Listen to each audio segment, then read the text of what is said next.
Stage پر تشریف فرما دیگر موقر علماء کرام اور اس بستی میں آنن فانن بہت عجلت میں اور جلد بازی میں جمع ہو کر اکٹھا ہو کر ایک ساتھ بیٹھ کر کتاب و سنت کی باتیں سننے والے معزز سامعین حضرات، اسلامی خواتین، پیاری ماں اور بہنوں، اس ادارے کے تعاون کے سلسلے میں یہ اجلاس رکھا گیا۔ علم کی اہمیت اور اس کی فضیلت پر آپ نے مختلف علماء کرام سے گفتگو سنی۔ اللہ رب العالمین اس ادارے کو دن دونی اور رات چوگنی ترقی عطا فرمائے، اس ادارے کو نظر بد سے بچائے، حاسدین کے حسد سے بچائے، اور اس ادارے کو جس مقصد کے تحت یہ بنایا گیا ہے، تعمیر ہوئی ہے اس کی، اللہ اس ادارے کو اس مقصد میں کامیابی عطا فرمائے۔ چونکہ بہت سے لوگ اس علاقے سے جڑے ہوئے ہیں، اس لیے کچھ باتیں معاشرے کی اصلاح کے تعلق سے بھی ہمارے اور آپ کے سامنے آ جانی چاہیے۔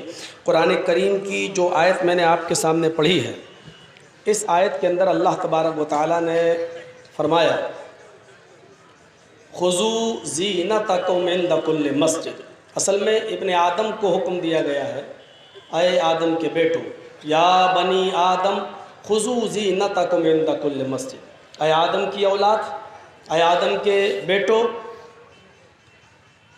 مسجد کے قریب جب تم جاؤ تو زینت اختیار کر لیا کرو، مکمل لباس پہن لیا کرو۔ یہ مسجد کا ادب و احترام ہے، مکمل زینت اختیار کر لیا کرو، اور اللہ نے جو رزق اتارا ہے اس میں سے تم خوب کھاؤ اور پیو، ولا تسرفو، لیکن اسراف مت کرو، فضول خرچی مت کرو، حد سے زیادہ تجاوز مت کرو۔ انہ لا یحب المسرفین، اس لیے کہ اللہ تبارک و تعالی اسراف کرنے والوں کو، بیجا تصرف کرنے والوں کو پسند نہیں کرتا۔ اصل میں اس آیت کا ایک سبب ورود ہے، ایک شان نزول ہے۔ دین ابراہیمی میں جہاں بہت سی بدعات رواج پا گئی تھیں، نبی اکرم صلی اللہ علیہ وسلم کے مبعوث ہونے سے پہلے، تو ایک بدعت ان کے اندر یہ بھی تھی کہ دین ابراہیمی کے جو مرد تھے پیروکار، وہ تو خانہ کعبہ کا طواف کپڑے پہن کر کیا کرتے تھے، لیکن عورتیں برہنہ ہو کر، بالکل نیوڈ ہو کر، ننگی ہو کر خانہ کعبہ کا طواف کرتی تھیں۔ ان کے جسم پر کپڑے کا کوئی تار نہیں ہوا کرتا تھا۔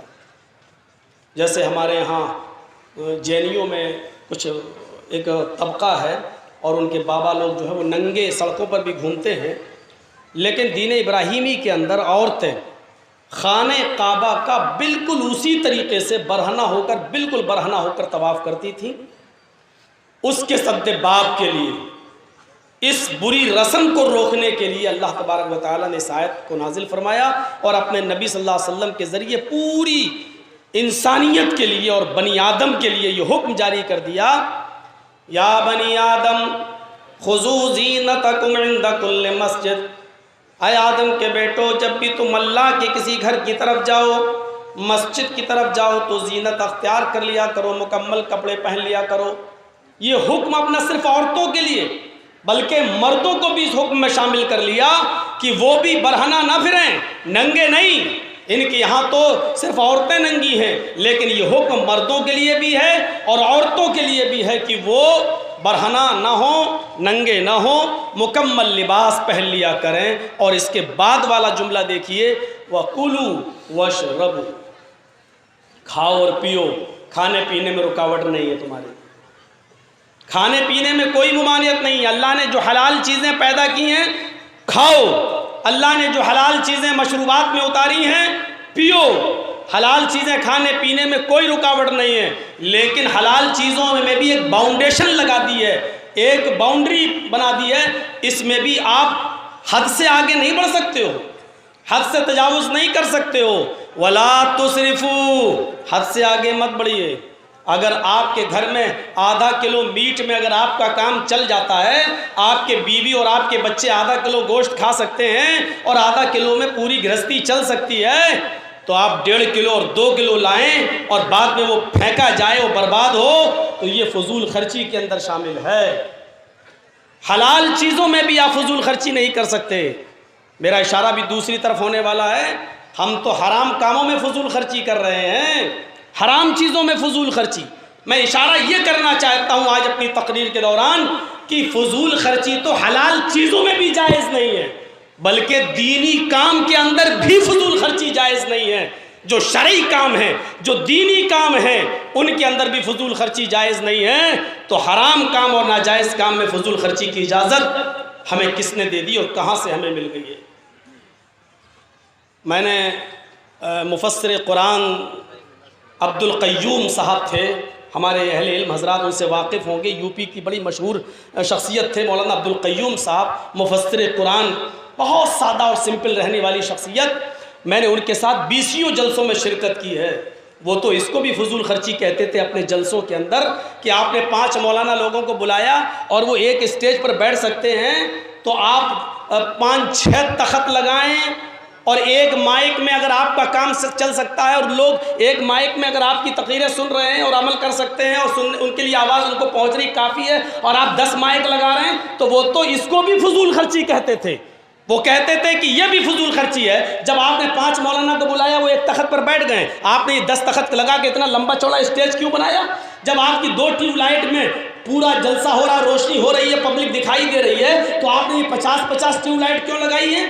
جبکہ لوگ جلسوں میں تعاون کرتے ہیں اچھے اور دینی کام کے لیے کہ چلو اچھا جلسہ ہو، اور جب وہ دیکھتے تھے کہ اوپر پھول بنے ہیں، کڑے یہ جو ہے بہت اچھا خوبصورت پنڈال بنایا گیا ہے اور اس میں بیلون لگائے گئے ہیں اور اس میں زرد و نگار ہوا ہے، تو وہ کہتے تھے یہ سب چیزیں فضول خرچی ہیں، فضول خرچی۔ اللہ رحم فرمائے، اللہ ان کو غریق رحمت فرمائے، اللہ ان کی بخشش فرمائے۔ میرے بھائیوں، کبھی کبھی ایسا ہوتا تھا، ہم لوگ جب بیٹھے تو سارے مولویوں کو کھانا کھلایا جاتا تھا، تو وہ کہتے تھے اے سنو، کھانا دینے والوں ایک ایک کرچھل دینا، ایک ایک نکالو، جب ضرورت پڑے گی تو اور دے دینا۔ کیا ضرورت تھا کہ جب 2 بوٹی میں کام چل رہا ہے تو آپ 5 بوٹی گوشت کی نکال رہے ہیں؟ وہ یہاں تک کہتے تھے۔ مجھے نہیں معلوم میرے بھائیوں کہ ان کے ذہن میں کیا چیز چلتی تھی۔ آج ہم سمجھے کہ کیا تھا۔ جو اہل علم تھے، وہ قرآن کے مفسر تھے، وہ جانتے تھے کہ کیا چیز ہوتی ہے فضول خرچی۔ وہ ان کا مقصد یہ تھا کہ بہتر یہ ہے کہ کچھ بچ جائے تو غریبوں کے بھی کام آ جائے، ان کا بھی چولہا جل جائے یا ان کے بھی پیٹ میں کچھ رزق پہنچ جائے۔ تو آپ اندازہ لگائیے قرآن کی اس آیت پر اللہ رب العالمین نے کیا کہا؟ کلوا واشربوا، کھاؤ اور پیو، لیکن کھانے اور پینے میں اسراف نہیں ہونا چاہیے، فضول خرچی نہیں ہونی چاہیے۔ ولا تسرفوا، فضول خرچی نہیں ہونی چاہیے۔ انہ لا يحب المسرفین، اس لیے کہ اللہ تعالیٰ فضول خرچی کرنے والوں کو پسند نہیں کرتا، بیجا اسراف کرنے والوں کو پسند نہیں کرتا۔ قرآن کی ایک آیت اور پڑھتا ہوں، سنیے گا۔ اللہ رب العالمین نے فرمایا وَآتِي ذُو الْقَرْبَى حَقَّهُ وَآتِي ذُو الْقَرْبَى حَقَّهُ وَالْمِسْكِينَ وَابْنَ السَّبِيلِ وَلَا تُبَذِّرُوا تَبْذِيرًا إِنَّ الْمُبَذِّرِينَ كَانُوا إِخْوَانَ الشَّيَاطِينِ۔ قرآن کی اس آیت پر غور کرو، اللہ رب العالمین فرما رہا ہے وَآتِ ذُو الْقَرْبَى، تم اپنے قرابت داروں کا، اپنے رشتہ داروں کا حق ادا کرو۔ دیکھو آپ کے رشتہ داروں میں کون غریب ہے، کون کس پوزیشن میں ہے، آپ اپنے رشتہ داروں کا، اپنے قرابت داروں کا حق ادا کرو، پورا جو ان کا حق بنتا ہے، شریعت نے جو حق متعین کیا وہ حق ادا کرو۔ والمسکین، اور جو مسکین ہو تم ان کا بھی حق ادا کرو۔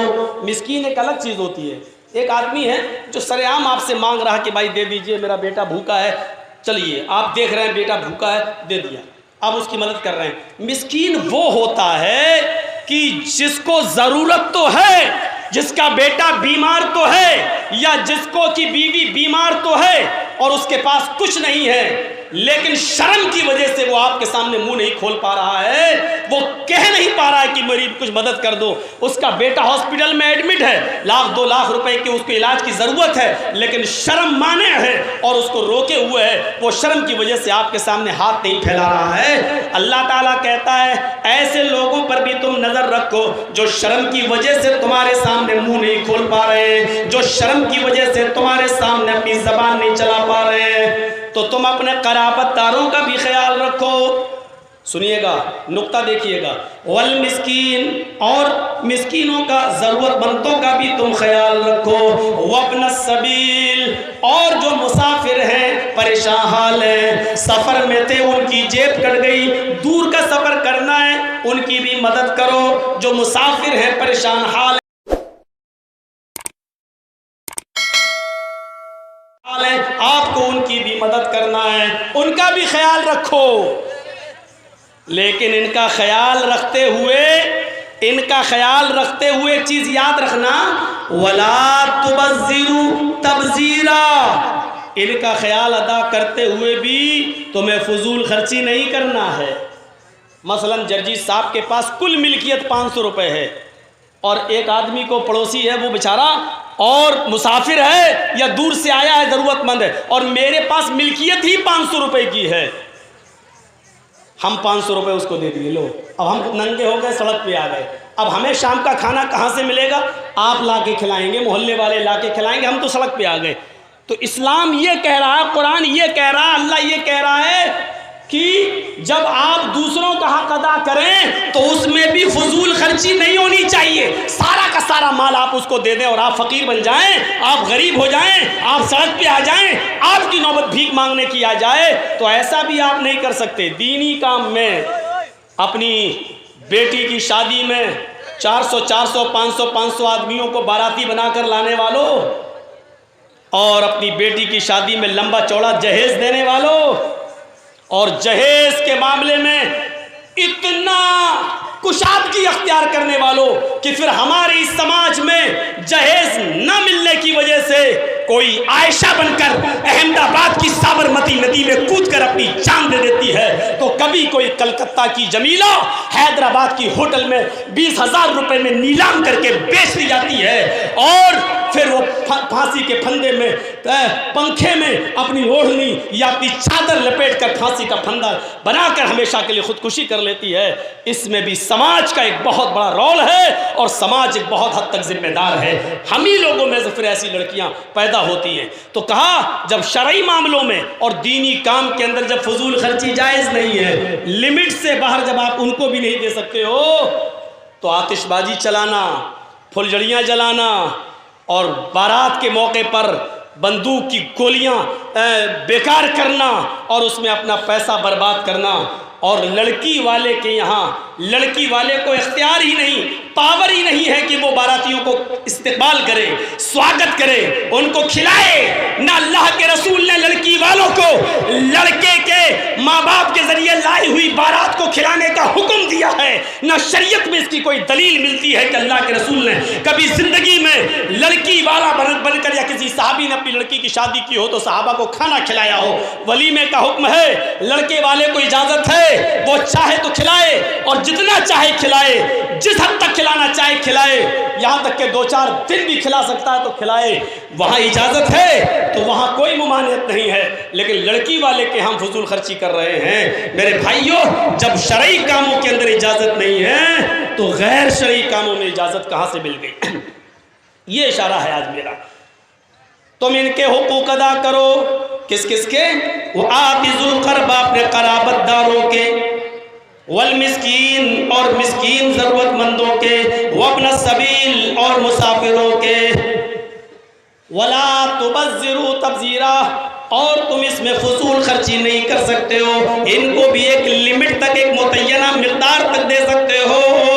ان المبذرین کانوا اخوان الشیاطین، کہ فضول خرچی کرنے والے شیطان کے بھائی ہیں۔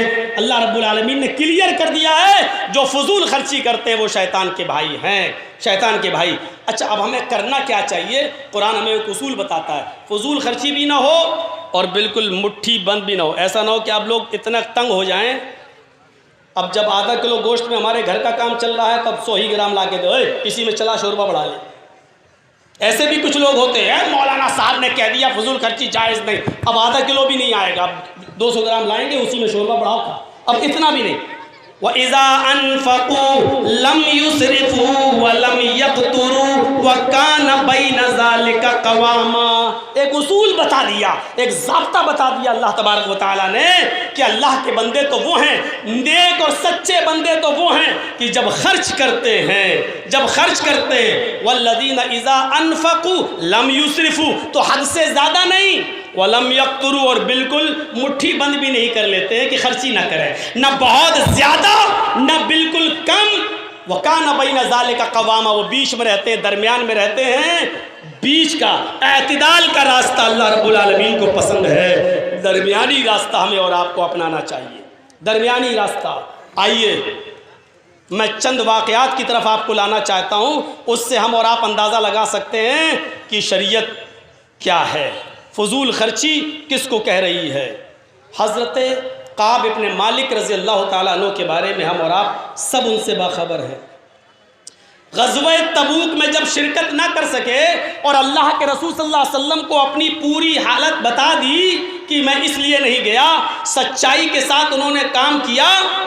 سچائی شروع میں پریشان کرتی ہے لیکن بعد میں راستہ نکالتی ہے۔ سچ پریشان تو ہو سکتا ہے لیکن پراجت نہیں، ہار نہیں سکتا ہے۔ سچ بولنے والا یا سچائی پہ چلنے والا کچھ دنوں تک مصیبت اور پریشانیوں میں مبتلا تو ہو سکتا ہے لیکن سچائی کو شکست ہو جائے یہ نہیں ہے۔ سچائی ایک دن ابھرتی ہے، سچائی ایک دن اپنا لوہا منواتی ہے، سچائی ایک دن صداقت کا اعتراف کراتی ہے۔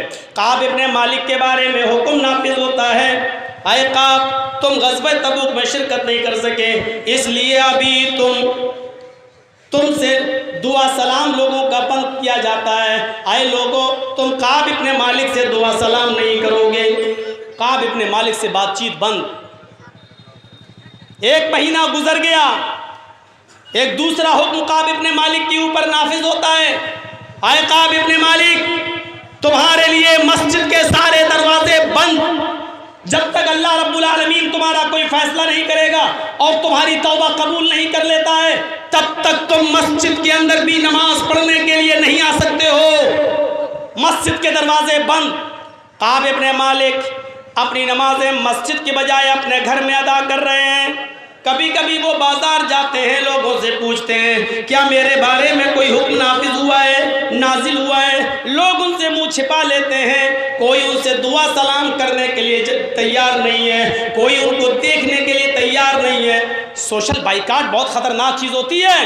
سوشل بائیکاٹ، جس طرح مدرسے کی کمیٹی بن گئی ہے اور مسجد کی کمیٹیاں بن جاتی ہیں، ایک کمیٹی آپ بنا کر دکھاؤ کہ جہیز جو دے گا جو لے گا ہم اس کو نہ تو اس کے نکاح میں شامل ہوں گے، نہ اس کی موت مٹی میں ہم شامل ہوں گے، نہ اس کو اپنے معاشرے اور سماج میں ہم اس کو اپنی خوشی میں آنے دیں گے۔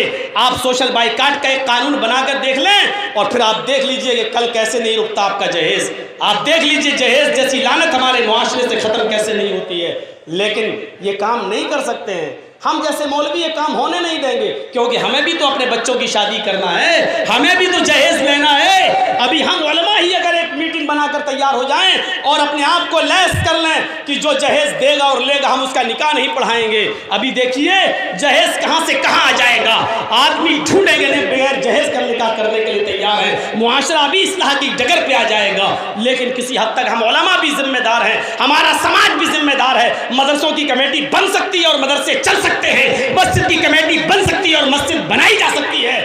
پھر کیا بات ہے کہ معاشرے میں جہیز کے خلاف ہماری میٹنگ نہیں ہوتی ہے اور ہمارا سماج اس کے لیے ایکشن نہیں لیتا ہے، پھر جہیز کیوں نہیں رک سکتا ہے؟ اگر مدرسے چل سکتے ہیں تو جہیز کیوں نہیں رک سکتا ہے؟ لیکن ہم ایسا نہیں کر سکتے ہیں۔ کیونکہ سماج میں جو سربردہ لوگ ہیں، جو چودھری اور مکھیا اور سرپنچ لوگ ہیں، وہ جہیز کے خلاف میٹنگ نہیں کریں گے اور کمیٹی نہیں بنائیں گے، کیونکہ مکھیا کو بھی تو اپنے لڑکے کی شادی کرنا ہے اور 4 ویلر لینا ہے، اس کو بھی تو شادی کرنا ہے اور اپنے بچوں کی اس کو بھی تو مال لینا ہے، لڑکی والوں کے اوپر پریشر بنانا ہے، یہ ہوتا ہے۔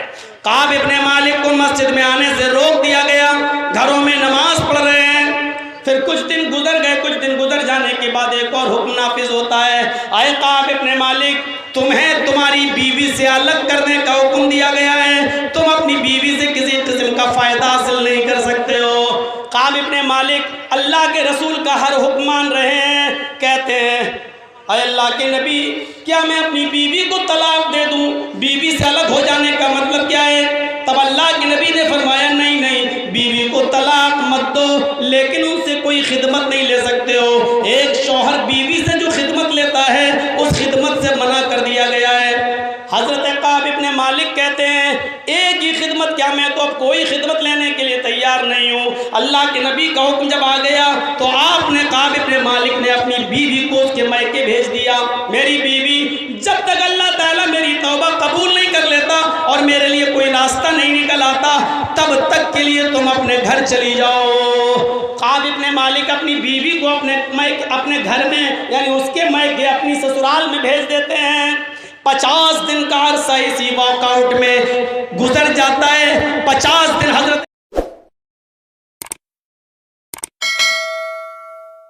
کعب ابن مالک نے اسی پوزیشن میں گزارے۔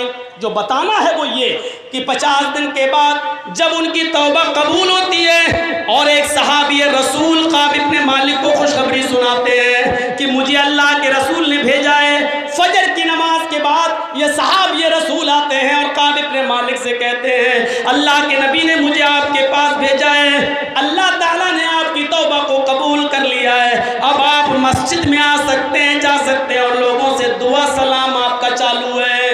کعب ابن مالک نے جب یہ سنا تو دوڑتے ہوئے اور بھاگتے ہوئے مسجد کی طرف جاتے ہیں۔ اللہ کے نبی صلی اللہ علیہ وسلم ان کے صحابہ کرام کے پاس بیٹھے ہوئے تھے۔ کعب ابن مالک کو صحابہ نے دیکھا مسجد میں داخل ہوتے ہوئے تو ہر ایک صحابی ان کو مبارکباد دے رہا ہے، اے کعب ابن مالک مبارک ہو، اے کعب ابن مالک مبارک ہو، اللہ نے تمہاری توبہ کو قبول کر لیا۔ کعب ابن مالک سب کی مبارکباد قبول کر رہے ہیں لیکن اللہ کے رسول سے ملاقات کے لیے جانا چاہتے ہیں، لیکن لوگ اتنے گھیرے ہوئے ہیں، وہ ان سے ہاتھ ملا رہے ہیں، وہ ان سے ہاتھ۔ کافی دیر کے بعد وہ اللہ کے نبی کے پاس پہنچتے ہیں۔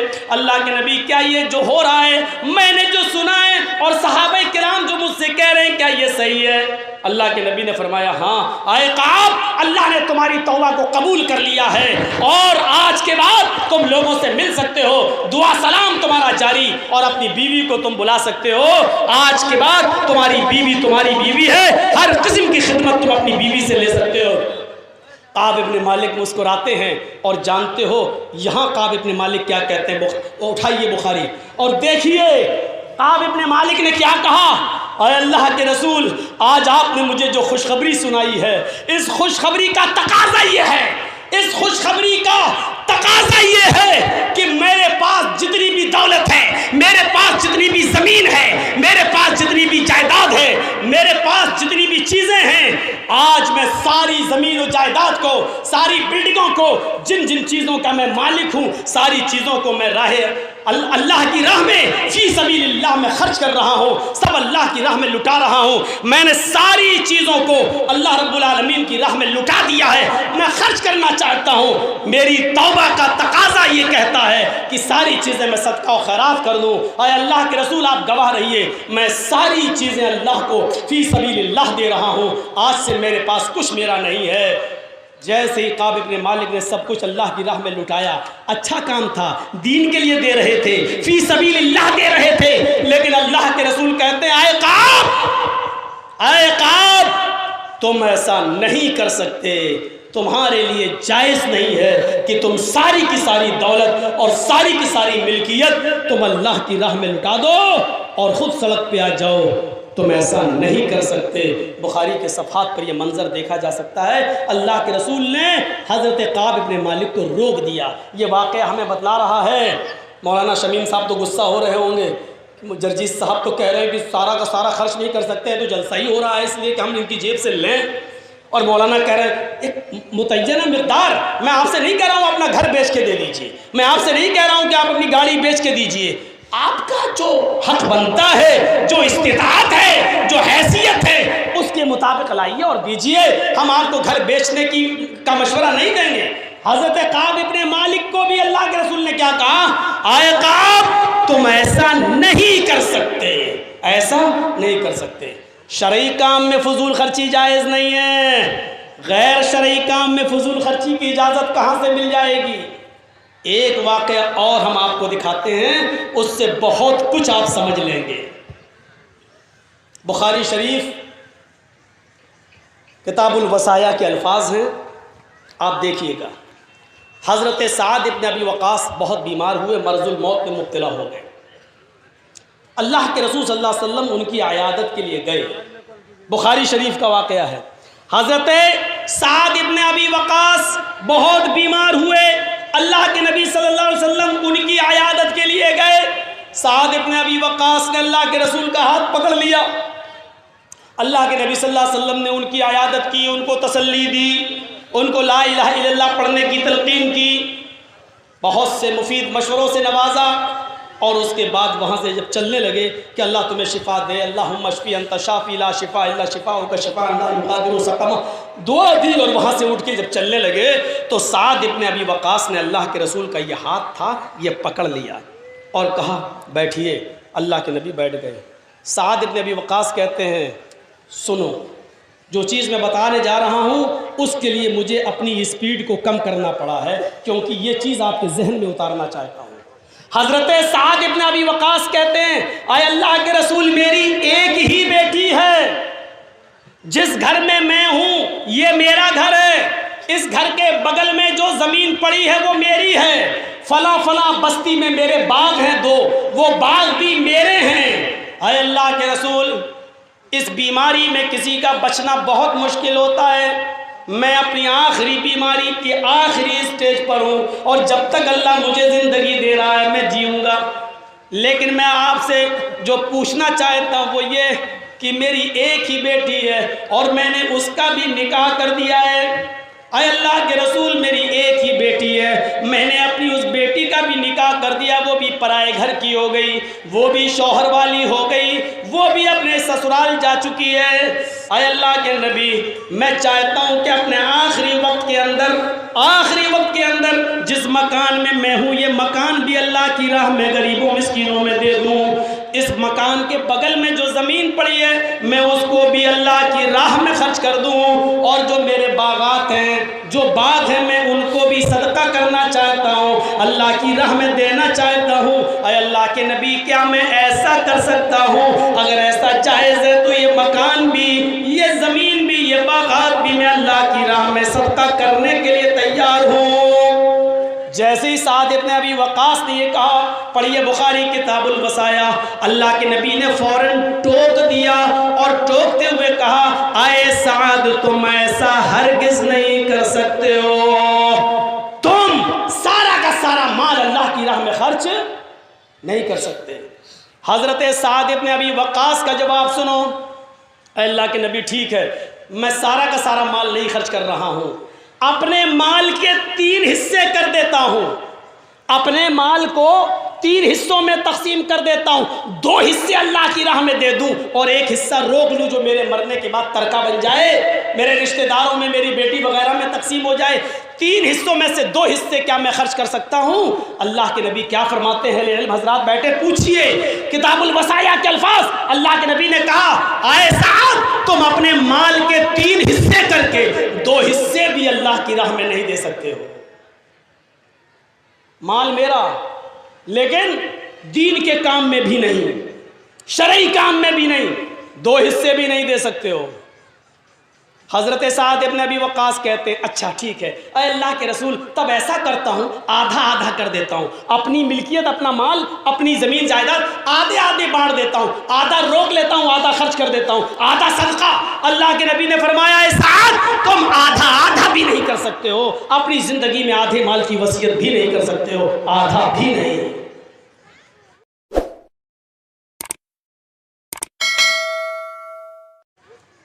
حضرت سعد نے کہا اے اللہ کے رسول، آدھا بھی نہیں دے سکتا ہوں؟ کہا نہیں، تو ایک کام کرتے ہیں، 3 حصے کر لیتا ہوں، ابھی 2 روک رہا تھا، ابھی 2 دے رہا تھا، 2 دے رہا تھا اور 1 روک رہا تھا، 3 حصے کر کے ایسا کرتا ہوں 2 روک لیتا ہوں اور 1 کو اللہ کی راہ میں خرچ کر دوں، 1 یعنی 1/3، 1 تہائی 1/3 1/3 3 حصے کر کے ایک کی میں وصیت کر دوں اور 2 کو روک لوں جو میرے مرنے کے بعد ترکہ بن جائے، تو اللہ کے رسول نے کیا فرمایا؟ آئے سعد، ہاں تم ایسا کر سکتے ہو، 1/3 1/3 کی تم وصیت کر سکتے ہو، جس کو چاہو اس کو دے سکتے ہو، اور 2 حصے کو روکنا پڑے گا جو تمہارے انتقال کے بعد تمہارے وارثین میں اس تقسیم ہوں گے، تمہارے بیٹے بیٹیاں بیوی بچے سب جوڑے جائیں گے اور یہ مال ان میں تقسیم ہوگا۔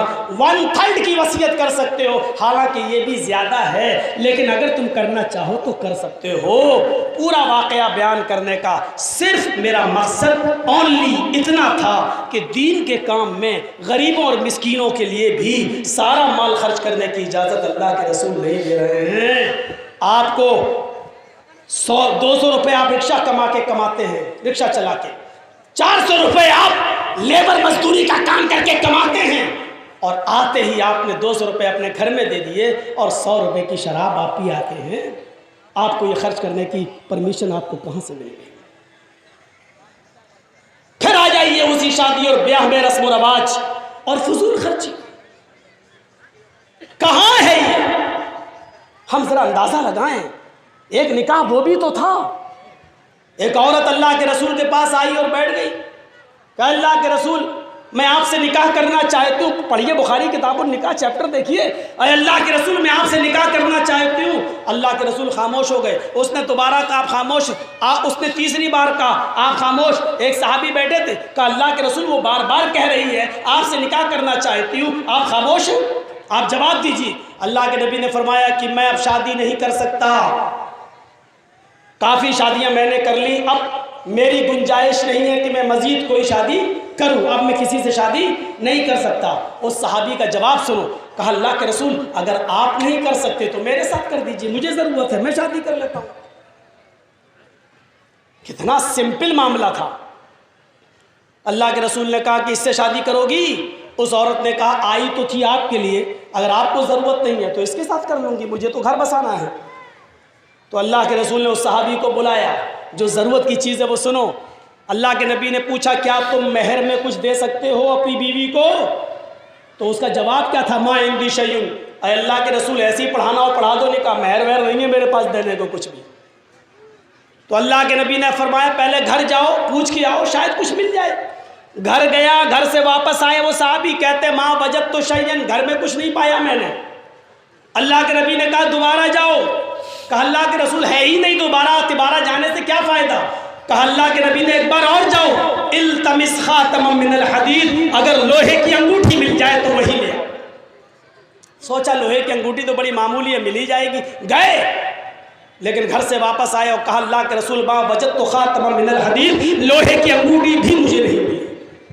تو اللہ کے نبی صلی اللہ علیہ وسلم نے فرمایا اچھا پھر کیسے نکاح ہوگا؟ وہ بیٹھ گئے، تھوڑی دیر بیٹھے رہے اور تھوڑی دیر بیٹھنے کے بعد اٹھ کے چل دیے۔ اللہ کے نبی نے کہا کہاں جا رہے ہو؟ جواب سنو صحابی کا، کہ اللہ کے رسول جا رہا ہوں، کچھ کام کروں گا، دھندا کروں گا، کماؤں گا، میری بہنیں ہیں، میری ماں ہے، میرا باپ ہے، ان کی پرورش کی ذمہ داری میرے اوپر ہے، جب میرے پاس کچھ ہے ہی نہیں تو نکاح ہوگا نہیں، اور جب نکاح ہوگا نہیں تو خالی بیٹھنے سے کیا فائدہ؟ ارے جا رہا ہوں، کچھ محنت مزدوری کروں گا، کچھ کماؤں گا، اپنی ماں کو کھلاؤں گا، اپنی بہنوں کو کھلاؤں گا، اپنے باپ کا پیٹ پالوں گا، ہمارے اوپر تو اور بھی ذمہ داریاں ہیں۔ اللہ کے نبی نے ان کو بٹھایا اپنے پاس، ادھر آؤ، تمہارے پاس مہر دینے کو کچھ نہیں ہے؟ کہا نہیں۔ اچھا یہ بتاؤ قرآن کی صورتیں کتنی یاد ہیں؟ تو اس صحابی نے بتایا اے اللہ کے نبی یہ سورت، یہ سورت، یہ سورت، یہ سورت، یہ سورت، انہوں نے 5 سورتوں کے نام گنائے۔ اللہ کے نبی نے فرمایا کیا ان سورتوں کو بغیر دیکھے پڑھ سکتے ہو؟ بغیر دیکھے کا مطلب منہ زبانی پڑھ سکتے ہو؟ بغیر دیکھے یاد ہے؟ کہا ہاں منہ زبانی پڑھ سکتا ہوں، بغیر دیکھے یاد ہے۔ تو اللہ کے نبی نے فرمایا کیا تم ان سورتوں کو اپنی ہونے والی بیوی کو سکھا سکتے ہو، یاد کرا سکتے ہو؟ کہا ہاں یاد کرا سکتا ہوں۔ فرمایا اے عورت تیرا شوہر مہر دینے کے لیے طاقت نہیں رکھتا ہے، لیکن قرآن کی ان صورتوں کو میں مہر بنا دیتا ہوں، تیرا شوہر ان صورتوں کو تجھے یاد کرا دے گا، کیا یہ تیرا مہر ہو جائیں تو تجھے نکاح قبول ہے؟ اس نے کہا اللہ کے رسول جس عورت کے نکاح میں قرآن کی صورتیں مہر بن جائیں اس عورت سے زیادہ پاکیزہ اور بابرکت نکاح کس کا ہو سکتا ہے؟ مجھے منظور ہے۔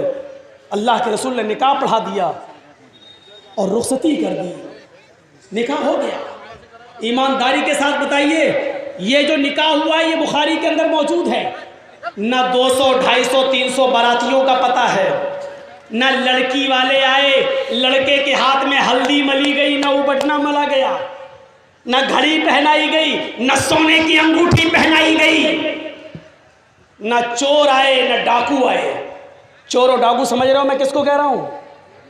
باراتیوں کو۔ حاجی صاحب کے بیٹے کی شادی ہے، حاجی صاحب سعودیہ کا رومال ڈالے ہوئے ہیں، 250 300 چور ان کے پیچھے پیچھے ہیں، ڈکیت۔ حاجی صاحب داڑھی پہ ہاتھ رکھ رہے ہیں، منہ میں پان کھا رہے ہیں، صورتی والا۔ حاجی صاحب کہاں جا رہے ہیں؟ بارات میں جا رہے ہیں، بارات میں جا رہے ہیں، بیٹی کی بارات جا رہی ہے۔ یہ حاجی حج کر کے آیا، بارات میں جا رہا ہے۔ جرجی صاحب کہاں جا رہے ہیں؟ نکاح پڑھانے جا رہے ہیں۔ میرا دوست تھا جس کی شادی ہو رہی ہے، اس نے مجھ سے کہہ دیا تھا میرا نکاح آپ کو پڑھانا ہے۔ میں نکاح ہی نہیں پڑھاتا ہوں، لیکن مثال دے رہا ہوں، میں نے زندگی میں 3 4 نکاح پڑھائے، 3 4 کو طلاق ہو گئی، تب سے میں پڑھاتا ہی نہیں، پڑھاتا ہی نہیں، یاد نہیں 3 یا 4 پڑھائے، شاید 4 چوتھا ہے، شاید چوتھا ٹکا ہوا چل رہا ہے کہ نہیں یاد نہیں، لیکن جتنے پڑھائے اکثر سب کو طلاق ہو گئی، اس نے پڑھانا ہی چھوڑ دیا۔ اور جہاں گیا جھمیلا ہوا، کبھی باراتیوں کو دیکھ کے جھمیلا میں نے کیا، کبھی جہیز دیکھ کر جھمیلا کیا، کبھی لڑکے کا سونے کی انگوٹھی پہنے نکاح کے موقع پر اس کو اتروایا، کبھی مہندی لگی دیکھی، پہلے اس کو تیزاب ڈال، پہلے مہندی صاف کر، تو لڑکا ہے کہ لڑکی؟ ابے مجھے کس کا نکاح پڑھانے کے لیے بلایا؟ لڑکے کا یا لڑکی کا؟ ارے مولانا لڑکا ہے، ارے مہندی لگی ہوئی ہاتھ میں، ارے مہندی تو ہاتھ میں عورتیں لگاتی، میں نکاح نہیں پڑھاؤں گا۔ اکثر نکاح تو ایسے موقع پہ میں بھاگا ہوں، نکاح نہیں پڑھایا ہوں، اور جن 3 4 کو پڑھایا بھی ہے ان کو بھی طلاق ہو گئی بیچاروں کو، تو پڑھاتے ہی نہیں، پتہ نہیں کب کس کے اوپر گاج گر جائے۔ اور جو پریشان ہیں اپنی بیویوں سے، وہ کہتے ہیں مولانا اگر آپ نے میرا نکاح پڑھایا ہوتا تو بڑا اچھا ہوتا تھا، ابھی تک چھٹکارا مل گیا ہوتا۔ میں پریشان ہوں، اپنی بیوی سے نوکر بنا کے رکھتی ہے مجھے۔ تو میرے بھائیوں، اس بارات میں کوئی باراتی دکھے اللہ کے رسول کے جس نکاح کو پڑھایا، رخصت کر دیا، لڑکا بھی وہی کپڑے پہنے، لڑکی بھی وہی کپڑے پہنے ہوئے ہے، لڑکی کے ماں باپ نہیں تھے، اس لیے اللہ کے رسول خود اس کے ولی بن گئے، سرپرست بن گئے، اور آپ نے اس کا نکاح کر دیا۔ فضول خرچی سے بچیے، اپنے معاشرے کو پاک و صاف کریے۔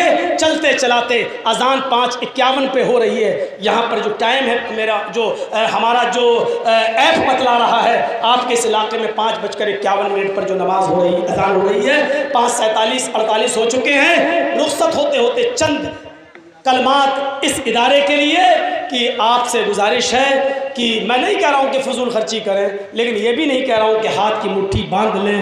اس مقصد کے تحت جو پروگرام کیا گیا ہے، آپ اس مقصد میں کامیابی حاصل کریں، اور میں یہاں پر اسٹیج پہ ہوں، 2 4 منٹ آپ میرے ہاتھ میں بھی کچھ دے کے جا سکتے ہیں، مسافہ کر سکتے ہیں۔ مسافے کا مطلب خالی مسافہ نہیں، وہ تو سڑک پہ ہو جائے گا، کچھ پیسہ ایسا اس ادارے کے لیے اگر آپ دینا چاہیں تو دے دیں، اللہ تعالیٰ آپ کو اس کی خیر و برکت سے نوازے گا۔ اللہ تعالیٰ ہمیں فضول خرچی سے بچائے، ہمارے معاشرے کی اصلاح فرمائے، ہماری شادیوں میں سادگی پیدا فرمائے، اور ہم جمیع مسلمانوں کو ایک اتفاق و اتحاد کے پلیٹ فارم پر قائم فرما دے۔